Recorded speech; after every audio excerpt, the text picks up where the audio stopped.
But I think men are a lot like turtles.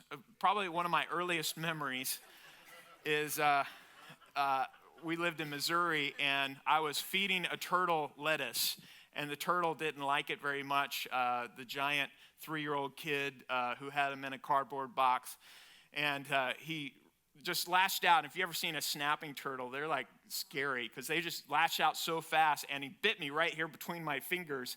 And my earliest memory was looking up and just blood dripping down my hand. But the interesting thing about turtles, if you ever had a turtle, you kind of have to coax the turtle out of its shell, right?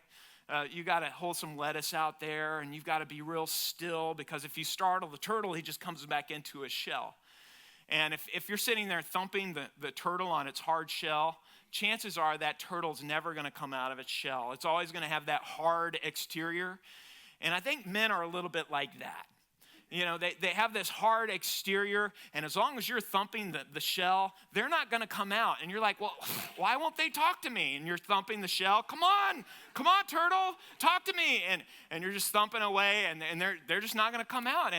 And you kind of have to coax them out. You know, we may look strong, but we're pretty fragile on the inside.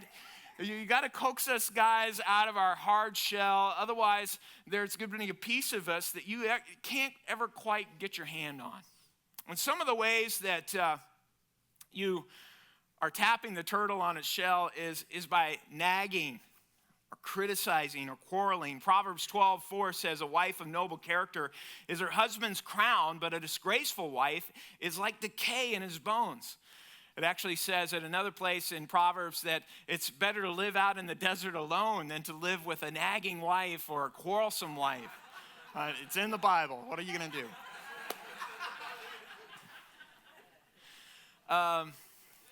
But I think in defense of all women here, they're wanting to connect.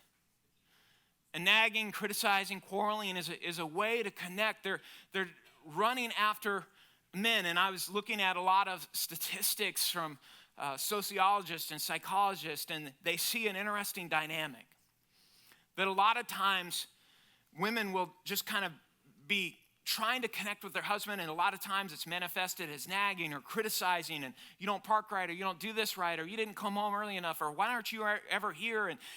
And many times, like 81% of the time, they say that men end up stonewalling. That all of a sudden they begin shutting down because respect, again, is such a high principle in their life. They think that by staying in control and being honorable, they're kind of taking the high road. And so they'll get quiet and quiet and quiet. And many times the wife will get louder and louder and louder. She's just trying to connect, and the guy's running. And in the most abusive kinds of ways of this, that the woman in the relationship will disrespect her husband in so many different ways, and he doesn't do anything right. And the man then will respond by withholding love. And sometimes, even in that dynamic, and I've seen this over and over and again, sometimes, although men are very physically and sexually driven, even times the man begins to shut down, withhold sexual intimacy in the marriage relationship. Because if you're not going to respect me, I'm not going to love you. And that cycle just continues. It continues on both sides of this. If you're going to love me, I'm not going to respect you. Well, if you're not going to respect me, I'm not going to love you. And it just goes and goes and goes like this in a downward and downward cycle. One of the researchers that I read about actually talked about, John Gottman, he actually is his name, but he talked about how ultimately most situations, if that trend doesn't stop, it ends in divorce. It ends in a complete relational breakdown. And so poking the turtle doesn't really work. But I want to give you women some secrets to capturing your husband's heart. And I'm going to give you some different things. And if you do these things, they will radically change your relationship. And it may just be a fundamental change of everything that you're oriented to do. But I'm going to give you just some simple keys to your husband's heart, some keys to respecting your husband. The first one being encouragement, to focus on the positive.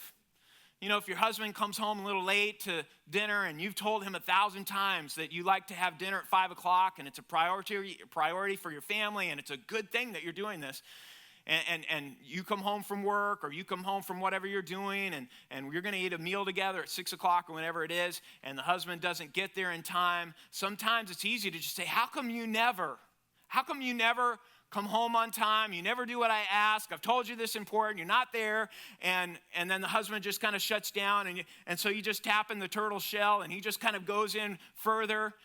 Let me offer a different approach. What about just saying, I love it. Again, he may be 30 minutes late, an hour late. I love it when we have the opportunity to have dinner together, and getting us together is such a challenge. I love it when we do that. Instead of saying, you never, start by saying, I love it when you do that. And begin focusing on the positive. Focus on things that you can respect. And focus on encouragement. You know, like I said, the guys are turtles. They have that hard exterior, soft interior a lot of times. And you'll coax them out of their shell by saying, I respect you. I love it when you do that. I just think it's so wonderful when you take time and spend time with the family. I love it when we have the opportunity to have dates together. And you'll be amazed as you coax that turtle out of its shell how husbands might respond to that little bit of encouragement. It will work in a way that nagging, criticizing, and quarreling just simply will not. One of the things that else you could do is to esteem your husband. Esteem them, recognizing their need to protect and to provide. One of those DNA things inside of them, they want to protect and provide.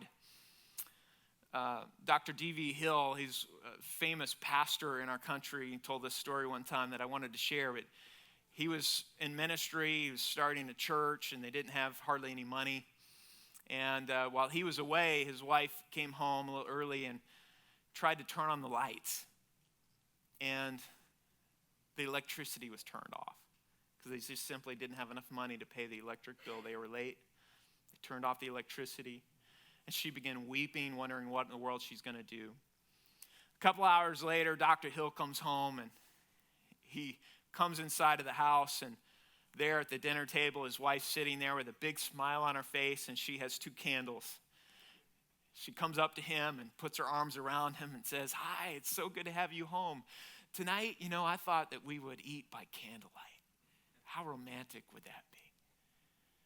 And they have a wonderful dinner, and he goes over after dinner and kind of casually turns on the light and can't figure out why it doesn't work, and goes to another light switch and finds out that this still doesn't work, and he looks at his wife, and her eyes begin to well up with tears. And she said, I know how hard you work. And I know how hard you try.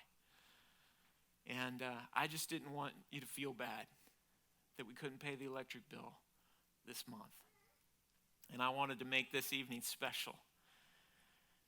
And in that simple gesture of incredible respect, her wife was protecting this need of her husband to protect and provide. And even when they couldn't pay the electric bill, she wanted to shield him from anything that would strike a tremendous blow towards his DNA to protect and to provide.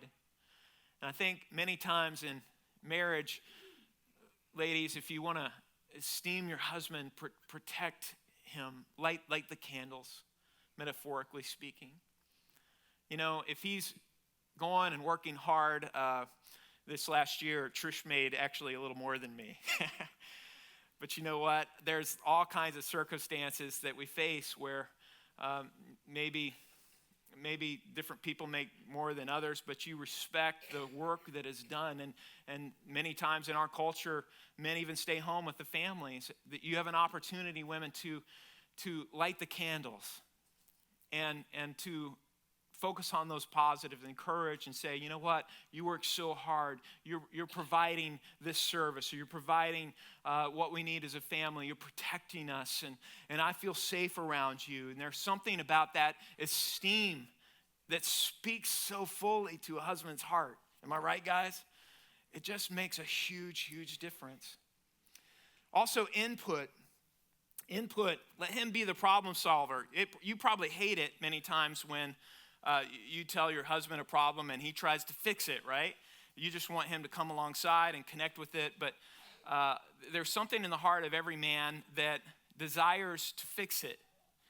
And even if you have to invent some problems for your husband to solve, do it. Let him be the problem solver and provide input and say, I'm facing this situation and I really not sure what to do. Can you help me think through? Can we troubleshoot this together? Allow him to provide that input, that advice. It'll speak so much to his need and his heart. And finally, connect shoulder to shoulder. Trish and I went and played tennis the other day together, and there's something about having somebody that is shoulder to shoulder. They actually did a study with 8th grade students, and they had them sit however they wanted, and all the girls wanted to sit face to face, but all the guys, just instinctively, they sit shoulder to shoulder. And there's something, I think, about connection in the heart of men. We love to do things together. We love to connect. And it's interesting today, while you're watching the game, just go and sit next to your spouse. And you don't have to say anything, you don't have to do anything, but just connect shoulder to shoulder to do things together and have activities together and connect. And the last one that I'll say is, I fully recognize we all have kind of family baggage. We have marriage baggage that we bring into these relationships. And you may be here and you're like, Pastor Craig, this is kind of nice to think about respecting your husband. You don't know what my husband has done. And you're carrying harboring some bitterness and some animosity. And maybe both of the spouses are doing this to each other. But I read this story this week about a wife who learned of an infidelity that her husband had 10 years previously in the marriage. And in this situation, he was clearly in the wrong. And he had made the horrible mistake of hiding it, just thinking he could brush it underneath the rug, and there wasn't any instances that had happened over the last decade, but she was so hurt, so devastated, and you can certainly understand why. And she and her husband went to some counseling, and they went away, traveled away together. And she had a choice to make. She could leave him. You might be able to argue that even biblically she had reasons to leave, and she could have just left and thrown away the marriage. She could have stayed and made his life a living hell. But listen to what she decided to do. After a couple of days getting away and walking alone on a beach, he wakes up to find a note that said this: I love you. I forgive you. Let's move on. And it was just this amazing display of love in this relationship. I love you. I forgive you.